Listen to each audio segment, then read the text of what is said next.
현지 시간 25일 러시아의 침공 위협에 시달리는 우크라이나에 미국의 군사 원조 물자를 실은 수송기가 도착했다고 로이터 통신 등이 보도했습니다. 올렉시 레즈니코프 우크라이나 국방장관은 트위터에 올린 글에서 미제 대전차 미사일 제블린이 키예프에 도착했다면서 이날 전달된 군사 원조 물품의 규모가 미사일과 발사대 등을 포함해 총 80톤에 이른다고 밝혔는데요. 미국은 지난 21일과 23일에도 군사장비와 탄약 등을 우크라이나 측에 전달한 바 있습니다. 이는 지난달 미국 정부가 승인한 2억 달러 규모의 우크라이나 군사 원조의 일부입니다. 레즈니코프 장관은 지난 3차례 군사 원조의 전달에 이어 곧 4번째 물량이 도착하길 기대하고 있다면서 우리의 전략적 파트너에 감사를 전한다고 말했습니다. 우크라이나를 둘러싼 서방과 러시아의 갈등이 고조되는 가운데 미국은 러시아에 대항해 우크라이나에 전폭적인 군사 지원을 하고 있는 상황입니다.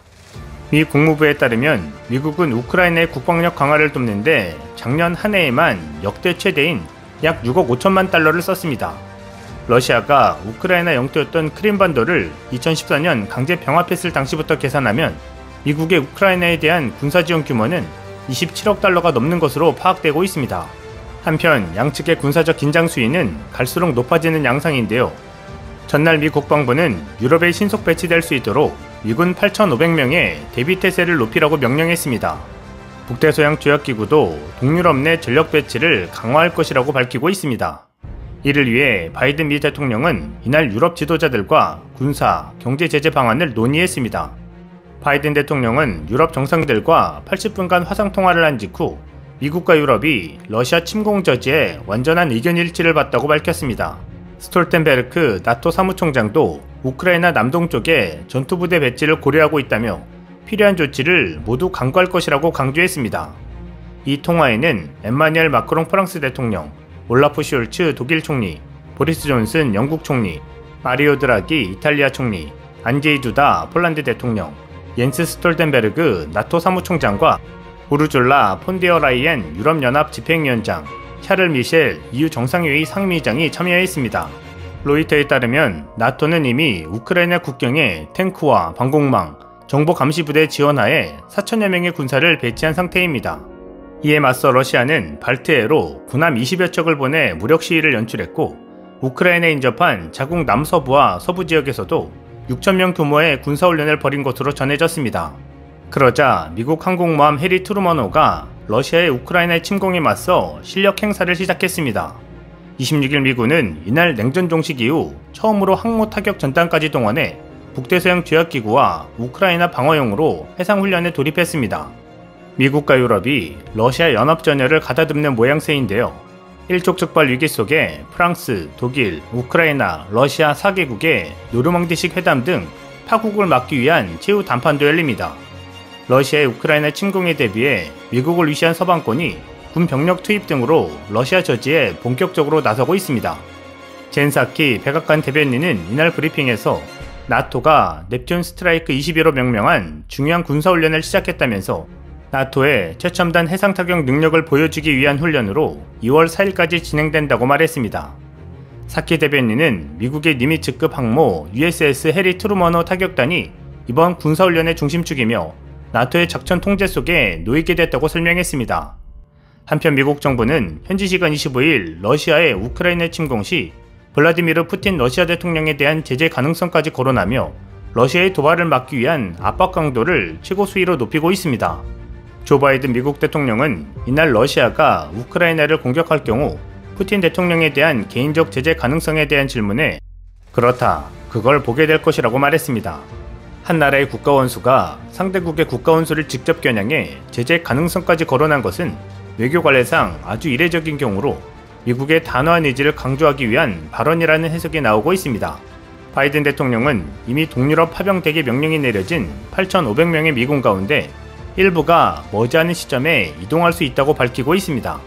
지난 주말 대통령 별장인 캠프 데이비드에서 머물며 우크라이나 사태 대책 마련에 몰두했던 바이든 대통령은 이날도 예정이 없이 토니 블링컨 국무장관과 로이드 오스틴 국방장관을 백악관으로 불러들여 대책을 논의한 것으로 알려졌습니다.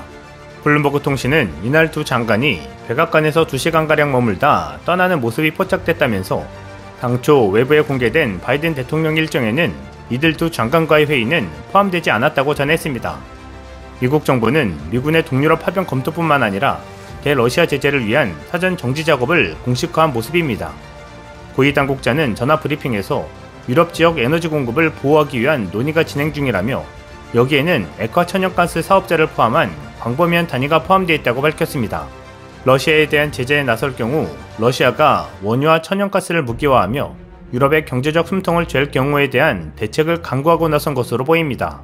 이 당국자는 우리는 북아프리카와 중동, 아시아와 미국 등 러시아 이외 지역에서 추가로 확보할 수 있는 천연가스 물량을 파악 중이라며 유럽이 겨울과 봄을 날 수 있도록 충분한 대체 공급망 확보를 기대하고 있다고 강조했습니다. 로이터 통신에 따르면 EU는 전체 가스 공급량의 3분의 1가량을 러시아에 의존하고 있습니다. 이런 가운데 옌스 스톨텐베르그 나토 사무총장은 이날 CNN과의 인터뷰에서 러시아의 침공에 대비한 군사적 대응과 동시에 외교적 대화의 가능성을 열어놓고 있다는 입장을 밝혔습니다. 미국 정부의 대응을 거들며 러시아를 향해 일종의 화전양면 전술을 구사한 셈입니다. 그는 우리는 대화할 준비가 돼 있고 긴장 완화 조치 및 러시아의 우려에 대해 논의할 의향이 있다며 이번 주 내에 서면 제안을 러시아에 전달할 것이라고 말했습니다. 그는 여전히 외교적 해법은 있지만 이는 러시아가 긴장 완화에 나서고 나토 및 동맹들과 신의에 기초한 정치적 대화에 관여하는 것을 전제로 한다고 덧붙였습니다. 일각에서는 이 상황을 두고 미국과 러시아가 모종의 합의를 했을 것으로 보고 있습니다. 긴급한 긴장 사태를 만든 후 정치적으로 얻을 것을 얻고자 하는 합의 말입니다. 미국으로서는 유럽에 대한 약해진 지위를 강화함으로써 대중국 압박을 하려 한다는 것입니다. 이 지역에서 강대국들이 으르렁대면 피해를 보는 것은 중국의 팔다리 격인 이란과 파키스탄 등의 순위파가 위축되는 결과를 낳는다는 분석입니다. 반면 러시아는 이를 통해 지중해 진출을 공식화하려는 목적이 있을 것이라는 것입니다. 지중해는 러시아의 상업적 항로가 되기에 중국이 갖고 있던 세계의 공정의 지위를 빼앗아 오려 한다는 것입니다. 그렇게 되면 유럽으로의 세계적 공장이 러시아가 되길 기대하는 것으로 보입니다.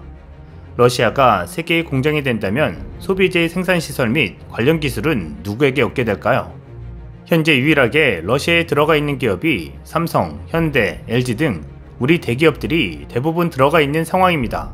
또 한국을 가장 좋아하고 한국과 협력관계를 맺기를 바라는 러시아이기에 이 역시 한국에 맡기게 될 가능성이 높아 보입니다.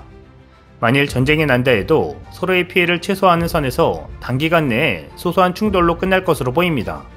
이를 매듭짓기 위한 협상 과정에서 서로의 이권을 다시 챙기는 형국이 될 것으로 전망됩니다. 물론 유럽이 적국에 세계의 공장을 세운다는 것이 말도 안 된다는 반론도 있겠지만 일촉즉발의 최대의 긴장감이 고조되는 상황을 뒤집어 보면 협상력 강화를 위한 구실로 볼 수도 있을 것입니다. 즉, 어떤 협상이든 가능할 수 있다는 말입니다. 북한처럼 말이죠. 한국은 중립적 입장에서 양국의 정치적 행보를 지켜보면서 우리의 국익을 잘 챙기면 될 것으로 보입니다. 이상 시온TV였습니다.